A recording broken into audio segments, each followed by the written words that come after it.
కూడికకు కూడి వచ్చిన మీ అందరికీ ప్రభు పేరట నా హృదయపూర్వకమైన వందనాలు తెలియజేస్తున్నా. Praise the lord. హల్లెలూయా. ఒక వాక్య భాగాన్ని చదువుకొని కొద్ది మాటలు ధ్యానించుకొని ఇక్కడ నుండి ఆశ్చర్యకరంగా వెళదాము. చదవండి.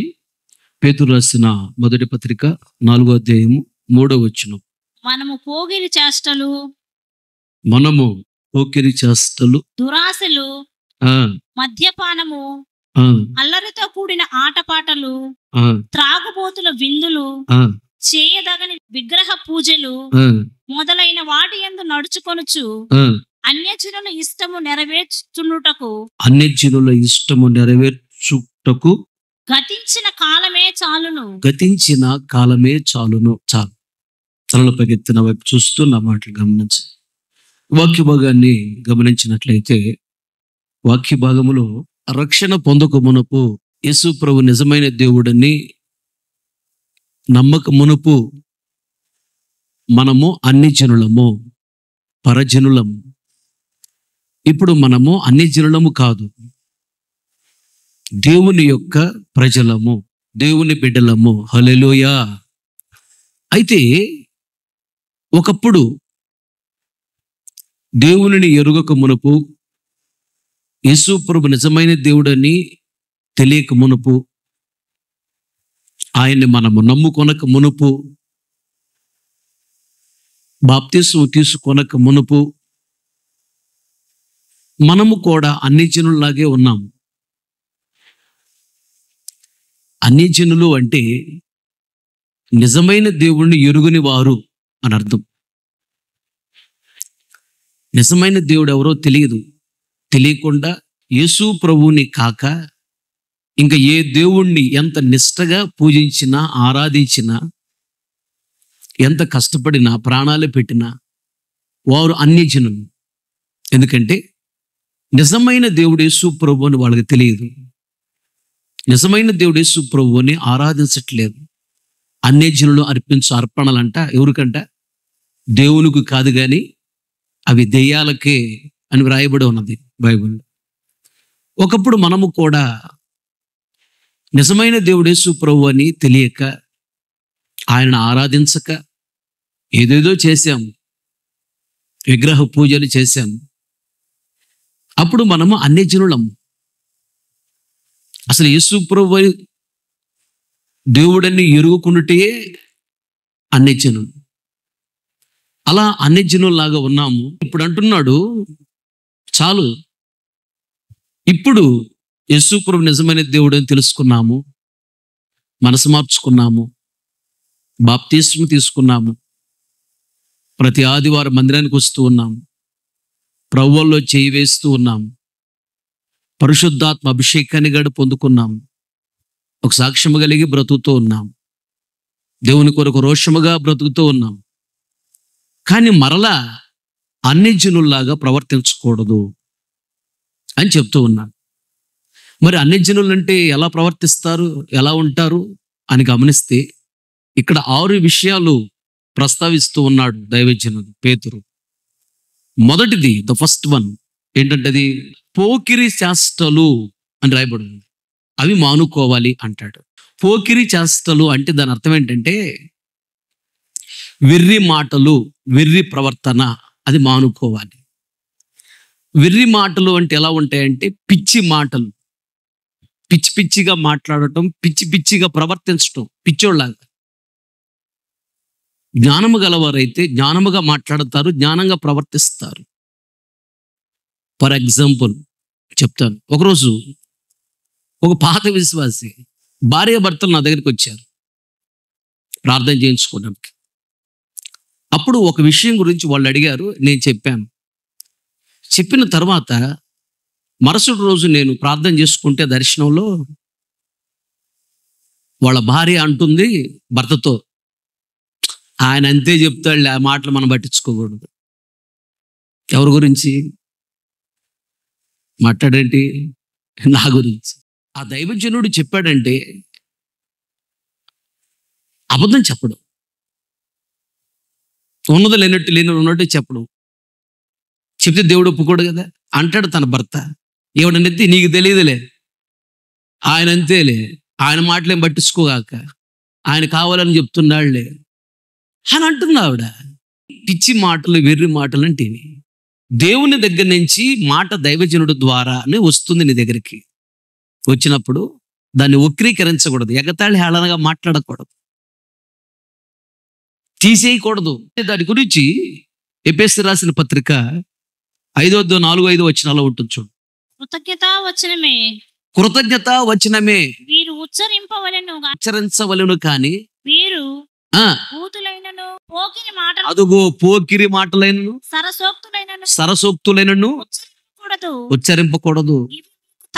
ఇవి మీకు తగవు. వ్యభిచారి అయినను ఆ అపవిత్రుడైనను ఆ విగ్రహారాధికుడై ఉన్న ఆ లోబి అయినను ఆ క్రీస్తు యొక్కయు ఆ దేవుని యొక్కయు రాజ్యమునకు హక్కుదారుడు కాడు. రాజ్యమునకు హక్కుదారులు కారు. చాలు.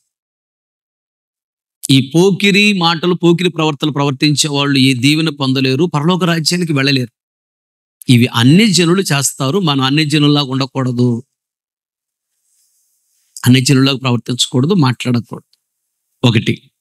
రెండోది, పేతురు రాసిన మొదటి పత్రిక 4-3 వచనములు దురాస్తులు ఉండకూడదంట. టైటస్ తీతుకు రాసిన పత్రిక 2:12-13 వచనాలు. మనము భక్తిహీనతను ఇహలోక సంబంధమైన దురాశలను విసర్జించి శుభప్రదమైన నిరీక్షణ నిమిత్తము అనగా మహాదేవుడును మన రక్షకుడునైన యేసుక్రీస్తు మహిమ యొక్క ప్రత్యక్షత కొరకు ఎదురు చూచుచు. చాలు. తలలు పైకెత్తిన వైపు చూస్తూ నా మాటలు గమనించు. అన్యజనులు వలె మనం ప్రవర్తించకూడదు. దురాశ. రెండోదిగా దురాశ మనలో ఉండకూడదు. దురాశ అంటే చెడ్డ ఆశ. ఈ దురాశ ఎంత ప్రమాదకరమైనదంటే యాకోబు పత్రిక 1:14-15 వచనాలు. ప్రతి వాడును తన స్వకీయమైన దురాశ చేత ఈర్వబడి మరులు కోల్పడిన వాడే శోధింపబడును. దురాశ గర్భము ధరించి పాపమును కనగా పాపము పరిపక్వమై మరణమును కనును. చాలు. అగ్నిగుండం. దురాశ ఉంటే అగ్నిగుండానికి వెళ్ళిపోతారు. దురాశ అంటే చెడ్డ ఆశ. ఏంటి చెడ్డ ఆశ? దేవునికి ఇష్టం లేని వాటిని కోరుకోవటమే దురాశ. దేవునికి ఇష్టం లేని బట్టలు కట్టుకోవాలని, దేవునికి ఇష్టం లేని తిండి తినాలని, దేవునికి ఇష్టం లేని మాటలు మాట్లాడాలని, దేవునికి ఇష్టం లేని ప్రవర్తన ప్రవర్తించాలని, దేవునికి ఇష్టం లేని స్నేహాలు చేయాలని, దేవునికి ఇష్టం లేని వాటిని తినాలి, త్రాగాలి, కట్టుకోవాలి, ఇలాంటివి కలిగి ఉండటమే దురాశ. దురాశ వచ్చిందంటే దురాశ ఏం చేస్తుందంట? గర్భము ధరించి పాపమును కనగా. దురాశ గర్భమును ధరించినప్పుడు అనగా దురాశ లోపల ఉంటే నెక్స్ట్ ఏమొచ్చిందంట? పాపము. ఆ పాపం వల్ల వచ్చే జీతం ఏంటి? మరణము అనగా అగ్నిగుండం. అగ్నిగుండమే కాదు, ఈ శరీరానికి కూడా మరణం వచ్చింది. ఆరంభములో వాళ్ళు 100 సంవత్సరాలు బ్రతికారు. మోషేకి కూడా 120 సంవత్సరాలు బ్రతికాడు. ఆ తర్వాత నుంచి దేవుడు ఆయుష్ తగ్గించాడు. ఎందుకు తగ్గించాడు తెలుసా? చిన్నపిల్లలుగా ఉన్నప్పుడు నుంచే వాళ్ళ ఆలోచనలు చెడిపోయినాయి అంట. పాపపు ఆలోచనలు చిన్నప్పటి నుంచే స్టార్ట్ అయినాయి అంట. అందుకని దేవుడు ఆయుష్ను తగ్గించాడు. ఈరోజు ఎవరు బ్రతుకుతున్నారు? 200 సంవత్సరాలు, 100 సంవత్సరాలు. ఆయుష్ తగ్గించాడు దేవుడు. ఎందుకు తగ్గించాడంటే పాపము విస్తరించినప్పుడు ఆయుష్ తగ్గిపోతుంది. ఇంకొక విషయం కూడా, ఎన్నిసార్లు గద్దించినా లోబడిన వాడు హఠాత్తుగా చనిపోతాడంట. ఎందుకు గద్దించాడు? పాపం ఉంది. అందుకు పాపం అంటే దురాశ. దురాశను కలిగి ఉండటమే పాపం. అంటే పాపమును కలిగి ఉన్నప్పుడు దేవుడు గద్దిస్తాడు. వాక్యము ద్వారా, కళల ద్వారా, దర్శనం ద్వారా, తోటి సహోదరుల ద్వారా గద్దిస్తాడు. సరి చేసుకుని విడిచిపెడితే మంచిది. ఇక్కడ ఆయుష్నిస్తాడు, అక్కడ ఆయుష్నిస్తాడు. పరలోక రాజ్యంలో సరి చేసుకోకపోతే ఇక్కడ ఆయుష్ ఉండదు, ఇక్కడ తగ్గిస్తాడు. 80 సంవత్సరాలు ఇచ్చాడు ఆయుష్, చాలులే సర్దుకో, ఇప్పుడు 40 సర్దుకో, వద్దులే అంటాడు దేవుడు. 40 తగ్గించేస్తాడు. ఇక్కడ తగ్గిస్తాడా? పరలోక రాజ్యంలో కూడా ఉండదు ఇక ఆయుష్, అగ్నిగుండం. కనుక దురాశ, చెడ్డ ఆశ ఉండకూడదు. దేవునికి ఇష్టం లేని వాటిని కోరుకోవటమే దురాశ. దేవునికి ఇష్టమైన వాటిని కోరుకోవటమే మంచి ఆశ. దేవునికి ఇష్టమైన వాటిని కోరుకోవాలి. అవి బట్టలైనా, తిండైనా స్నేహమైన దేవునికి ఇష్టమైన వాటిని కోరుకొని అవి నెరవేర్చబడాలని రాత్రింబౌలు ప్రయాసపడితే దేవుడు చాలా చాలా సంతోషిస్తాడు, బహుగా దీవిస్తాడు. ఇక్కడ ఆయుష్నిస్తాడు, పరలోక రాజ్యం ఇస్తాడు. దేవునికి ఇష్టం లేని వాటిని కోరుకుని అవి నెరవేర్చుకోవాలని రాత్రింబౌలు ప్రయాసపడుతూ ఉంటే దేవుడు ఇక్కడ ఆయుష్ను తగ్గిస్తాడు. పరలోక రాజ్యంలో కూడా ఆయుష్ ఇవ్వడు, అగ్నిగుణాన్ని పంపిస్తాడు. కనుక అన్యజనుల వల్లే ప్రవర్తించకూడదు. అనగా ఒకటి, పోకిరి మాటలు, పోకిరి చేష్టలు ఉండకూడదు. పిచ్చి మాటలు, పిచ్చి ప్రవర్తించకూడదు. మన దేవుని నమ్ముకున్న బిడ్డలము కదా, ఎక్కడికి వెళ్ళినా బహు జాగ్రత్తగా మాట్లాడాలి, బహు జాగ్రత్తగా ప్రవర్తించాలి. దేవుడు చూస్తూ ఉంటాడని. రెండో, దురాశ ఉండకూడదు. ఆ మూడోది ఏంటంటే మద్యపానము అనగా మందు తాగటం. బాప్తీసం తీసుకొని కూడా ప్రతి ఆదివారం మందిరానికి వస్తూ కూడా, కారుకిస్తూ కూడా, ఆ పెళ్లికి వెళ్ళినప్పుడు, ఇంకేదన్నా కార్యక్రమానికి వెళ్ళినప్పుడు ఎవరు చూస్తున్నారులే అని చెప్పేసి మందు తాగుతున్నావేమో, జాగ్రత్త. అది భయంకరమైన శాపం. దాని గురించి ఏం చెప్తున్నాడు చూడు, సామెతల గ్రంథం 20:1 ద్రాక్షారసము వెక్కిరింతల పాలు చేయును, మద్యము అల్లరి పుట్టించును, దాని వశమైన వారందరూ జ్ఞానము లేని వారు. చాలు, తలపైకెత్తిన వైపు చూస్తూ నా మాటలు గమనించు. అన్యజనులు మద్యము సేవిస్తారు. అసలు మందు తాగేవాడితో స్నేహమే చేయకూడదు. ఉద్యోగం, వ్యాపారం, చేతి పని, కూలి పనికి వెళ్ళిన చోట మందు తాగేవాడితో స్నేహం చేసావంటే వాడితో ఆ మందు అనేటువంటి దెయ్యం ఉంది. ఆ దెయ్యం నీకు బట్టి జాగ్రత్త. నీకు కూడా మందు తాగాలని ఆశ కలిగింది, వాడితో స్నేహమే చేయకూడదు. ఈ మందు తాగే వాళ్ళ పరిస్థితి ఎలా ఉండిద్దంటే విక్రంతల పాలైపోద్దంట, ఎగతాళి పాలైపోద్ది. హేళన, సాతానుగాడు హేళనకు అప్పగిస్తాడు, ఎగతాళికి అప్పగిస్తాడు. వాళ్ళంతా డబ్బున్న వాళ్ళైనా ఎగతాళి పాలైపోతారు, జీవితం పతనమైపోతుంది, ఎక్కిరంతల పాలైపోతారు, అల్లరి పాలైపోతారంట. అందుకని ఆ స్పిరిట్ ఉన్న వాళ్ళతో స్నేహం కూడా చేయకూడదు. ఉంటే ఆ దెయ్యం నీ మీద కూడా వచ్చింది. జాగ్రత్త, బహు జాగ్రత్తగా ఉండాలి. ఇక ఇంట్లో ఎవడు ఉన్నాడో తాగుబోతాడు. కొన్ని సందర్భాల్లో భక్త కావచ్చు, తండ్రి కావచ్చు, తమ్ముడు కావచ్చు, అన్న కావచ్చు, ఉంటారుగా. బహు జాగ్రత్తగా ప్రార్థనాపూర్వకంగా ఉండాలి. నువ్వు దేవునికి నచ్చవవి. దేవునికి స్తోత్ర, హల్లెలూయా.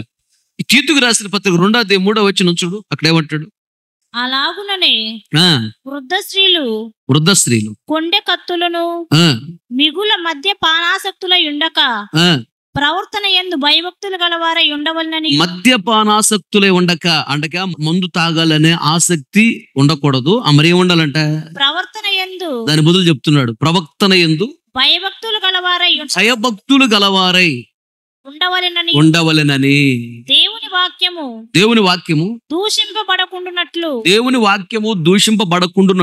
యవన స్త్రీలు తమ భర్తలకు లోబడి ఉండి తమ భర్తలను శిశువులను ప్రేమించువారును, స్వస్థబుద్ధి గలవారును, పవిత్రులను, ఇంట ఉండి పని చేసుకుని వారును, మంచి వారును ఉండవలనని. చాలు, దేవునికి స్తోత్రం, హల్లెలూయా. మద్యపాన ఆసక్తి ఉండకూడదు అంటే మందు తాగాలనే ఆశ ఉండకూడదు. మరి ఏది ఉండాలి చెప్తున్నాడు. ఏది ఉండాలంటే దేవుని యందు భయభక్తులు కలిగి ఉండాలండి. దేవుడు చూస్తున్నాడు, భయం కలిగి భక్తిగా ఉండాలి. భయభక్తులు లేకుండా ప్రవర్తిస్తే దాని అర్థం ఏంటంటే వీళ్ళు మందు తాగిన దానితో సమానం. భర్తకు లోబడి ఉండాలి, అక్కడే చెప్తున్నాడు. నువ్వు భర్తకు లోబడకపోతే మందు తాగిన దానితో సమానం. అలాగే ఇంకొక మాట కూడా అక్కడ అంటాడు, ఏంటంటే పవిత్రంగా బ్రతకాలి. పరిశుద్ధత విడిచిపెట్టి అపవిత్రంగా బ్రతికితే మందు తాగిన దాంతో సమానం. మందు తాగడం అనగానే మాకు సంబంధించింది కాదు అనుకున్నారు ఆడవాళ్ళు, అదంతా మగవాళ్ళకి సంబంధించింది, మేమెందుకు తాగుతాం ముందని. నువ్వు మద్యము తాగకూడదు కానీ ఇది చెయ్యాలి అంటున్నాడు. అదే సందర్భంలో మాట్లాడుతున్నాడు, భయభక్తులు కలిగి ఉండాలి, భర్తకు లోబడాలి, పవిత్రంగా బ్రతకాలి, మంచివారుగా బ్రతకాలి. ఇలా బ్రతికే వాళ్ళు పురుషులైన స్త్రీలైనా వారు మద్యము తాగట్లేదని అర్థం, ఆత్మీయ అర్థం. మద్యపానం విడిచిపెట్టు, అన్ని జనులలా ఉంటారు, మన అన్ని జనులలాగా ఉండకూడదు. దేవుని ఎరుగినటువంటి అన్ని జనులము కాదు మనం. ఆయన స్వకీయ సాంపద్యం మనం, ఆయన సొత్తైన ప్రజలం మనం, ఆయన చేత విమోచించబడిన బిడలం మనం, రక్తం చేత కడుగబడిన వారం, దేవుని ఆశీర్వాదములకు, దేవుని రాజ్యమునకు యోగ్యముగా మార్చబడిన వారము, సిద్ధపడుతున్న వారం. అందుకనే బహు జాగ్రత్తగా ఉండాలి. అందుకని ప్రతిరోజు ప్రార్థనలో, దేవా భయభక్తులు కలిగిన జీవితం నాకు ఇవ్వు, పరిశుద్ధమైన జీవితం నాకు ఇవ్వు, లోబడే మనసు నాకు ఇవ్వు. భర్తకు లోబడాలి, దేవునికి లోబడాలి, దేవుని వాక్యానికి లోబడాలి, సేవకుని మాటకు లోబడాలి, తల్లిదండ్రులకు లోబడాలి. లోబడటంలోనే అన్ని దీవెనలు ఉన్నాయి. లోబడుటలో సకల ఆశీర్వాదాలు ఉన్నాయి. లోబడకపోతే సకల శాపాలు ఉన్నాయి. అన్ని శాపాలు అక్కడే ఉన్నాయి. లోబడితే దీవెన, లోబడకపోతే శాపం. లోబడకపోతే మందు తాగిన దాంతో సమానం. లోబడితే మందును విడిచిపెట్టి దేవుని బిడ్డగా మార్చబడిన వారితో సమానం. దేవునికి స్తోత్రం. అన్ని జనుల వలె మనం ఉండకూడదు. ఒకటి, పోకిరి శాస్త్రాలు ఉండకూడదు. రెండోది, దురాశ ఉండకూడదు. మూడోది, ఇప్పుడే చెప్పే, మద్యపాన ఆసక్తి, మందు తాగాలనే మనసు ఉండకూడదు. ఇంకో మాట ఏంటి చదువు, నెక్స్ట్. అల్లరితో కూడిన ఆటపాటలు. అల్లరితో కూడిన ఆటపాటలు. నాలుగోదిగా, అల్లరితో కూడిన ఆటపాటలు అంటే ఏంటి? సినిమాలో చూడకూడదు, సీరియల్లో చూడకూడదు, క్రికెట్ కూడా. ఇవన్నీ అల్లరితో కూడిన ఆటపాటలు. దేవుడు పెట్టాడా? బైబిల్ ఎక్కడ క్రికెట్ ఉందా? సీరియల్ ఉన్నాయా బైబిల్లో? సినిమాలు ఉన్నాయా? అవన్నీ మనుషులు పెట్టిన పద్ధతులు. అల్లరితో కూడిన ఆటపాటలు ఇవి. బెంగళూరు వెళ్ళినప్పుడు మీటింగ్కి వెళ్ళి వచ్చాము, పడుకున్నాము. గోలగోల వినపడుతోంది మాకు దగ్గరలో. క్రికెట్ మ్యాచ్ గెలిచిందంట. అబ్బో, యవనస్తులందరూ గోలగోల. టైం 1 గంట అయింది. గోల వినపడుతుంది, నిద్ర కూడా పడట్లేదు మాకు. ఆ గోల చేసుకుంటూ అటు ఇటు ఇటు పరిగెత్తూ ఉంటా, అల్లరి చేస్తూ ఉంటే జరిగిన విషయం ఏంటంటే, ఒక యవనస్తుడు కింద పడ్డాడు, వాడిని దొక్కేశారు, చచ్చిపోయాడు.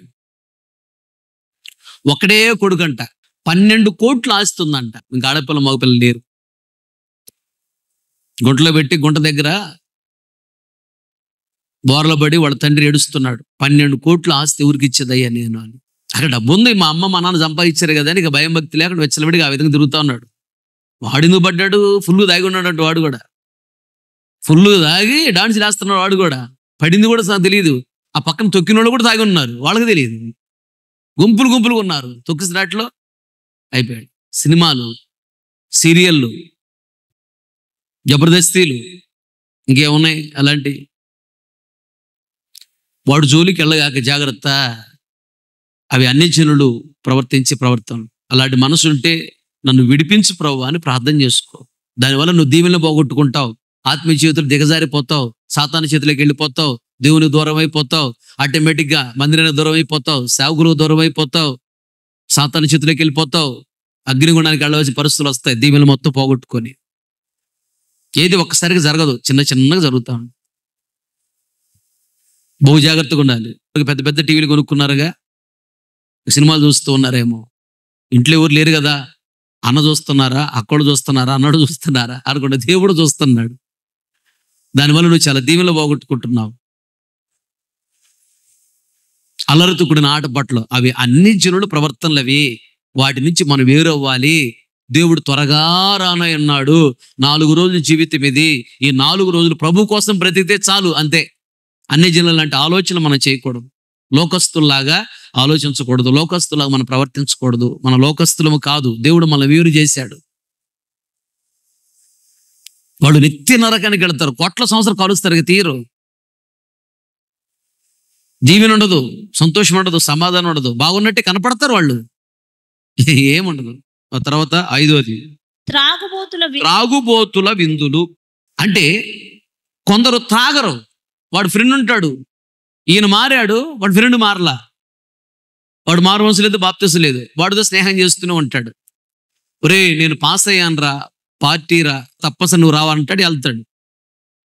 వెళ్ళిన తర్వాత వాళ్ళ ఫ్రెండ్స్ అందరూ వస్తారు, త్రాగుబోతులు, రూమ్లో కూర్చొని తాగుతూ ఉంటారు. రే ప్లీజ్ రా, నువ్వు తాగిపోయిన పర్లే పక్కన కూర్చోరా అంటారు. కూర్చోబెడతారు. వాళ్ళు తాగుతూ ఏదో చిప్స్ తింటా ఉంటారు, పకోడీ అనో లేకపోతే చికెన్ అనో మటన్ అనో ఏదో మొక్కలు తింటా ఉంటారు, తాగుతూ ఉంటారు. అది తాగుబోతూ విందులంటే ఈడిపోయి పక్కన కూర్చున్నాడు ఇప్పుడు వాళ్ళ ఫ్రెండ్ కోసం. ఇప్పుడు యేసు ప్రభు లేకపోయినా పర్వాలేదు, వీడి ఫ్రెండ్ కావాలి, వీడికి కూర్చుంటారు. చిన్నగా థమ్సప్ తాగురు అని చెప్పి ముందే థమ్సప్లో కలిపి పెడతారు, వాడికి తాగుతాడు. కొంచెం తాగి కొంచెం కిక్కెక్కిన తర్వాత ఆటోమేటిక్గా ఈడాగడం పోయి అంటాడు. నా ఫ్రెండ్ ఒక ఉన్నాడు, పాస్ అయ్యాడు, బావా పార్టీ రావు బావా అన్నాడు. ఒరే నాకు పచ్చ కామర్ లేనిరా, నేను ముందు తాగకూడదురా అన్నాను. తాగొద్దు బావ, నా ప్రక్కన కూర్చో బావ, నువ్వు రాకపోతే నాకు సంతోషం ఉండదు బావ అంటే సర్లే వెళ్ళే. పక్కనే కూర్చున్నా, జస్ట్ నువ్వు థమ్సప్ తాగు బావా అని చెప్పేసి నేను బాత్రూమ్కి వెళ్ళొచ్చులో వాడు థమ్సప్లో సగం ముందు కలిపాడు, సగం థమ్సప్ మ్యాక్డోలీస్కి కలిపేశాడు. థమ్సప్ అనుకుని తాగాను. జరిగింది ఏంటి తెలుసా? జాండీస్, పచ్చ కమర్లో మళ్ళీ ఫుల్ వచ్చేసింది. చాలా నీరసంగా ఉంది, అస్సలు ఓపిక లేదు, తిన్నది వంట పట్టట్లేదు, నీరసంగా లివర్ పాడైపోయింది, సన్నగా అయిపోయా. 100 కేజీలు దాకా ఉండేవాడిని నేను, 42 కేజీలకు వచ్చా. అప్పుడు సిల్వర్పేటలో కృష్ణమహాలు సినిమా హాల్ వెనకాల డాక్టర్ ప్రసాదరావు గారు ఒక డాక్టర్ గారు ఉండేవాడు. ఆయన దగ్గరికి మా బావ నన్ను తీసుకుని పోయాడు చూపించడానికి. ఆయన బ్లడ్ టెస్ట్ చేసి చూసి ఏమవుతాడు నీకు అన్నాడు. మా బామ్మర్దండి అన్నాడు. నువ్వు బయట కూర్చో బాబు అన్నాడు నన్ను. నేను బయట కూర్చున్నా, జస్ట్ కిటికీ పక్కనే ఉన్నా నేను కూర్చొని. అప్పుడు చెప్తున్నాడు మా బాబుతో ఆయన, పూర్తిగా లివర్ పాడైపోయింది, ఈ బాబు ఎక్కువ కాలం బ్రతకడు అని చెప్పాడు నా గురించి. అప్పుడు నా వయసు ఎంతో పెద్ద వయసేం కాదు, డిగ్రీ అయిపోయింది నాకు, 22. నాకు వెంటనే ఓపిక లేదు, అసలు నిలబడలేకపోతాం, కూర్చోలేకపోతే సన్నగా అయిపోయా. తిన్నది వంట బట్ట అసలు ఆకలి కాదు, నీరసంగా ఉంటుంది జాండీస్ అంటే. అసలు ఓపిక లేదు. మా బావ కళ్ళు నీళ్ళెట్టు తుడుచుకుంటూ వస్తున్నాడు బయటికి. వెళదాం పదబ్బాయి అన్నాడు. నాకు అర్థమైంది, నా పరిస్థితి కూడా అలాగే ఉంటుంది లోపల, నాకు అట్లాగే ఉంటుంది. ఆకలి అసలు కావట్లేదు, బాగా నీరసంగా ఉంటుంది, తిన్నది జీర్ణం కావట్లేదు, అలాంటి పరిస్థితి. వెళ్ళి మా అక్కగా చెప్పాడు ఇటు సంగతి అని చెప్తే, మా అక్క ఇక విడిచిపెట్టకుండా ఏడ్చి ప్రార్థన చేస్తాం. నేను వెళ్ళి మా బావుల ఇంట్లోనే ఉన్నాను. నేను ఉట్టి మజ్జిగన్నం తినేవాడిని, సప్పిడన్నం, సంవత్సరం సప్పిడన్నం తిన్నా. మా అక్క తెల్లవారుజామున లేచి ఏడుస్తూ ప్రార్థన చేస్తాను నా కోసం. బాగా నాకు అర్థమైంది, అప్పుడు మనం దేవుళ్ళు లేవు. ఏడ్చి మా అక్క ప్రార్థన చేస్తుంది. అప్పుడు ప్రభు ఆవిడతో చెప్పాడంట, ఆడన్నీ మానుకుని నా వైపు తిరగమను, అని నేను బహుగా గానపరచబోతున్నానని చెప్పాడు. అప్పుడు మా అక్క చెప్పింది, అయ్యా ఇటు సంగతి నాకు ప్రార్థన చేసి ఏడ్చి నాకు దర్శనంలో ప్రభు కనపడి ఇలా మాట్లాడి ఇలా చెప్పాడు, నీ పట్ల దేవునికి మంచి ప్రణాళిక ఉంది, నా మాటినయ్యా మారయ్యా, వద్దు ఏని విడిచిపెట్టాయి, జాగ్రత్త పెట్టాయి. సరే ప్రభు అని అప్పుడు నేను మారతానని తీర్మానం చేసుకుని నేను కూడా కన్నీళ్లతో ఏడ్చాను, నన్ను బ్రతికించయ్యా అని. నేను సేవకు పిలుస్తున్నాడు దేవుడు అని చెప్పింది. సేవ చేస్తాను ప్రభు, నన్ను బ్రతికించయ్యా అని ఏడ్చి నేను కూడా. అప్పుడు నాకు అర్థమవుతుంది, కలలో ఎవరో ఒక వ్యక్తి వచ్చి నిద్రపోతుంటే తెల్లని వస్త్రాలు వేసుకుని వచ్చి ఒక వ్యక్తి నన్ను తాకాడు. నాకు అర్థమైంది, ఆ రోజు నుంచి నీరసంగా లేదు, ఏదో మంచి ఎనర్జీ, శక్తివంతంగా ఉంది, ఆరోగ్యంగా ఉన్నాను, అసలు హ్యాపీగా నడుస్తున్నాను, అసలు బాగుంది. ఆ తర్వాత మళ్ళీ నాకేది బాగుంటుంది బావ చూసుకుందాం అంటే మళ్ళీ మా బావ నన్ను అక్కడ తీసుకెళ్ళాడు. మళ్ళీ బ్లడ్ టెస్ట్ చేశారు.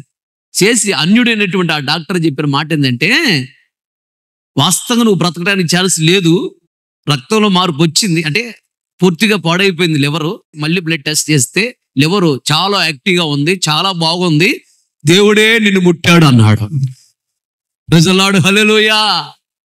ఈ రోజు వరకు నాకు ఆ ప్రాబ్లం లేదు. ఇంకా బహు జాగ్రత్తగా ఉండాలి, త్రాగుబోతుల విందులోకి వెళ్ళకూడదు, అది అపవిత్రమైన విందు. వాడు ఎవడైనా సరే రే నేను రానంతే, వెళ్ళకూడదు. వెళితే అక్కడ ఆ స్పిరిట్లు ఉంటాయి, నావరిస్తాయి, నీకు తెలియకుండా తాగుతావు, నువ్వు అపవిత్రుడు అయిపోతావు, దేవునికి దూరం అయిపోతావు, దేవుడి చెయ్యి విడిచి పెడతాడు, జీవితం నాశనం అయిపోద్ది. 28:3 చూడ అక్కడ మాట ఉండద్దు. త్రాగుబోతులకు ఎఫ్రాయిం మీద అతిశయ కిరీటము కాళ్ళతో త్రొక్కబడును అనగా, త్రాగుబోతులు విందుల్లోకి వెళ్ళి కూర్చున్నావు అంటే, ఒక సహోదరుడు తెలుసు, మాతో కోటలకు వస్తూ ఉండేవాడు, నాతో ఫ్రెండ్లీగా ఉండేవాడు, గవర్నమెంట్ ఉద్యోగం. ఒకరోజు కోటానికి రమ్మంటే అన్నా కుదరదన్నా రావడానికి, మా ఫ్రెండ్స్ తో పార్టీ ఉందన్నా, మా ఫ్రెండ్స్ వాళ్ళది చిన్న ఫంక్షన్ ఒకటి ఉందన్నా అన్నాడు. ఫంక్షన్ అంటే ఎదులు అనుకున్నా. మేము మీటింగ్కి వెళతా ఉంటే ఆ ఊరి చివర బారులో నుంచి బయటకు ఫ్రెండ్స్తో పాటు ఆయన, మీ కారులో ఉన్నాం కాబట్టి మేము కనపడంగా ఆ లైట్ వెళ్తున్నా ఆయన కనిపిస్తాడు. చూసి ఆశ్చర్యపోయాను, ఒరే ఇది bar and restaurant, bar and restaurant నుంచి వస్తున్నాడు, వాడు ఫ్రెండ్స్ తాగున్నారు అర్థమవుతుంది, నేనే డ్రైవింగ్ చేస్తున్న కారు. చూసి అరే ఇతను కదా, ఆశ్చర్యపోయాను. వీడు మనతో పాటు తిరుగుతూ ఉంటాడు, మన దగ్గరకు వస్తానంటాడు, ఈ తాగుబోతులతో పోయి తాగుతున్నాడు, ఏంట్రా బాబు అనుకున్నాడు. మన దగ్గర దూరం అయిపోయాడు, నాకు దూరం అయిపోయాడు, దేవుని దూరం అయిపోయాడు. మరి ఎట్లా ఉందో జీవితం దేవుడికి తెలియాలి. ఇంకా ఆ తాగుబోతులు స్నేహితులతో ఆ విందులోకి వెళితే, ఫంక్షన్లోకి వెళితే జీవిత నాశనం, వెళ్ళకపోతే మంచిది. ఏంటంట, త్రాగుబోతుల ఎఫ్రాయిము యొక్క అతిశయ కిరీటము త్రొక్కబడును అనగా, త్రాగుబోతులతో వాళ్ళ విందుల్లో వాళ్ళ ఫంక్షన్లకు వెళుతూ ఉంటే నీవు జరిగేదేంటి తెలుసా? ఏది చూసి అతిశయిస్తున్నావో, నాకేమి చక్క ఇల్లు ఉంది, నాకేం పొలం ఉంది, నాకేమి ఉద్యోగం ఉంది, నాకేమి బ్యాంకులో డబ్బులు ఉన్నాయి, నాకేమి అనుకుంటున్నావే, అవన్నీ పోతాయి అంట, తుక్కివే పడతాయి అంట, అవన్నీ ఇంకేముండవు. జాగ్రత్తగా ఉండాలి. త్రాగుబోతులతో స్నేహాలు చేయకూడదు, వాళ్ళు విందుల్లోకి వెళ్ళకూడదు, వాళ్ళ ఫంక్షన్లోకి వెళ్ళకూడదు. జాగ్రత్తగా ఉండాలి. వాళ్ళు కూర్చొని తాగుతున్నప్పుడు వాళ్ళ దగ్గరికి వెళ్ళకూడదు అసలు. తర్వాత మాట చదువు, చివరి మాట. చేయదగని విగ్రహ పూజలు, చేయదగని విగ్రహ పూజలు, అది చివరి మాట. సమూయేలు రాసిన మొదటి గ్రంథము 15వ అధ్యాయము 23వ వచనం. తిరుగుబాటు చేయుట, సోదె చెప్పుట అను పాపముతో సమానము. తిరుగుబాటు చేయుట, సోది చెప్పుట అనే పాపముతో సమానం. నెక్స్ట్, మూర్ఖతను అగపరచుట, మూర్ఖతను అగపరచుట, మాయా విగ్రహము గృహ దేవతలను పూజించుటతో సమానము. చాలు. విగ్రహారాధన రెండు రకాలు. ఒకటి విగ్రహారాధన చేయటం, సిద్ధాంతాలు పాటించటం. ఆ సహోదరు వచ్చిందో రాలేదు, బోరేసుకుంటామంటే ప్రార్థన చేయడానికి వెళ్ళే. ఆయన అంటాడు, ఎక్కడ బోరేస్తున్నారు అన్నాను. ఆయన అంటాడు, ఆ మూలనే బోరేసేది అంటున్నాడు. ఆ మూలనే బోరేసేదా? ఎవడు చెప్పాడు నీకు ఆ మూలనే బోరేయాలి అన్నా? అంతే కదా, ఈశాన్య మూలంగా బోరేసేది అంటున్నాడు. తప్పు, నేను ఆగ్నేయ మూలం వేసే బోరు. వాస్తు అంటే ఏ వస్తువుని మనకు అనుకూలంగా పెట్టుకుంటే బాగుండిద్దో చూసుకొని దగ్గరలో పెట్టుకోవటమే వాస్తు అని అర్థం. అవన్నీ ఏమి లేవు బైబిల్లో. అంటే ప్రార్థన చేసుకో, ప్రభు మనకు ప్రేరేపించిన కొలది ఎలా ప్రేరేపిస్తా అలా చేసుకుంటూ వెళ్ళిపోవటం. ఇలా ఉండకూడదంట, ఇలా ఉండకూడదంట అని ఈ లోకంలో బ్రాహ్మడు చెప్పినట్లుగా ఎవడెవడో చెప్పినట్టుగా నువ్వు విన్నావంటే నువ్వు విగ్రహారాధన చేస్తున్నావు. పొరపాటున ముట్టుకోకూడదు, చేయకూడదు. అంతే. పలానా రోజు వెళ్ళకూడదంట, పలానా రోజు వెళ్ళాలంట ఊరికి, ఇవన్నీ నువ్వు పాటిస్తున్నావు అంటే తుమ్మారని వెనక్కి రావటం, నెలపడుపు అని చెప్పి మోకాలు చూడటం, డబ్బులు చూడటం, ఈ పిచ్చి పనులన్నీ చేస్తున్నావు అంటే నువ్వు విగ్రహారం చేస్తున్నావు. ఈ విగ్రహ పూజలు ఆ పద్ధతుల్లోకి వెళ్ళకాక వెళితే భయంకర శాపం, దేవుడికి అస్సలు నచ్చదు, మహా విరోధము. ఎందుకంటే యేసుప్రభు ఒక్కడే దేవుడు, గుర్తుపెట్టుకో. ఆయన కాక వేరొక దేవుడు లేడు లేడు లేడు, ఆయన ఒక్కడే దేవుడు. అవన్నీ దెయ్యాలు. నాకు రోజు కనపడితే కొట్టి తరివేస్తుంటాడు నేను.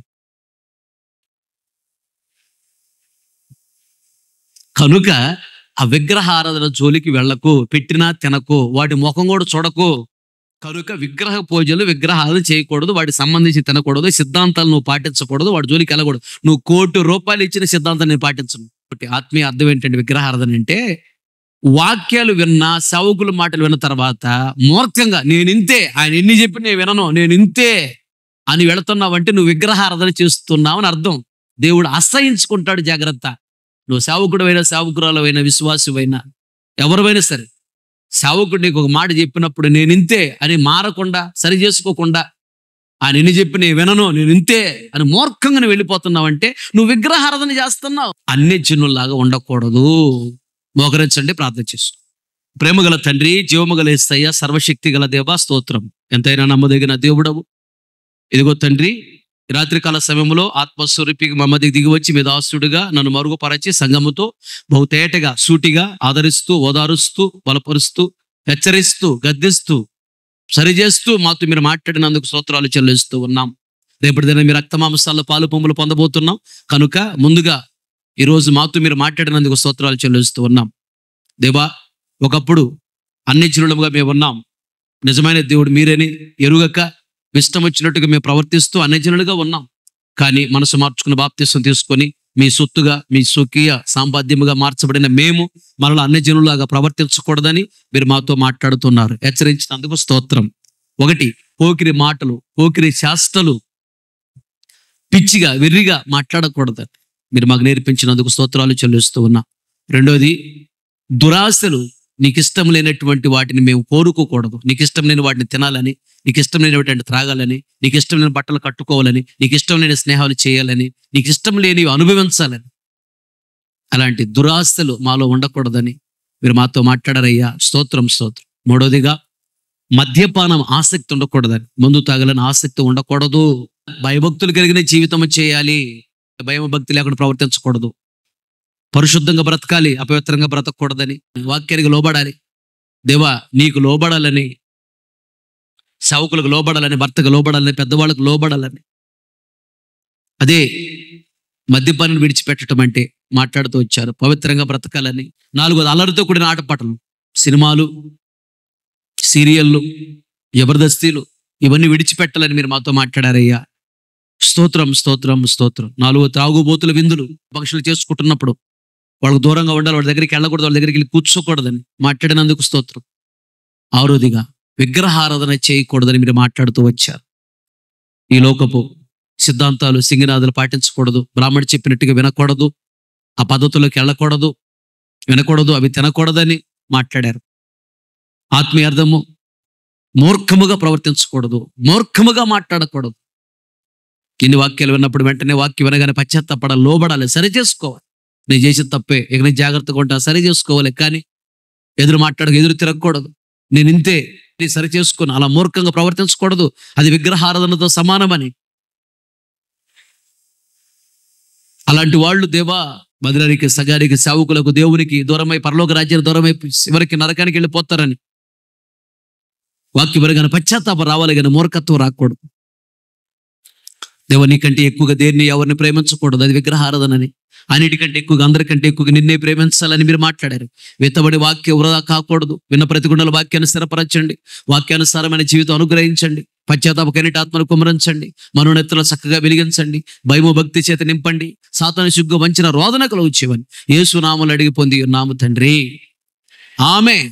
మరి తండ్రి అయిన దేవుని ప్రేమ, కుమారుడైన యేసుక్రీస్తు వారి కృప, పరిశుద్ధాత్ముని అన్యోన్య సహవాసము, సన్నిధి సముఖం చేరిన మనకును, ప్రపంచంలోని సకల కోటి పరిశుద్ధులందరకు, మరి ముఖ్యముగా వాక్యం తీర్మానం చేసుకున్న ప్రతి ఒక్క దృష్టి ఉంచి ఆశీర్వదించి అంతవరకు దేవుడు నడిపించును గాక. ఆమేన్. ఇంతటితో ఈ గుడికి ముగించబడింది. ఓపికతో వాక్యాన్ని మీ అందరికీ ప్రభు పేరట నా హృదయపూర్వక వందనాలు తెలియజేస్తూ ఉన్నాను.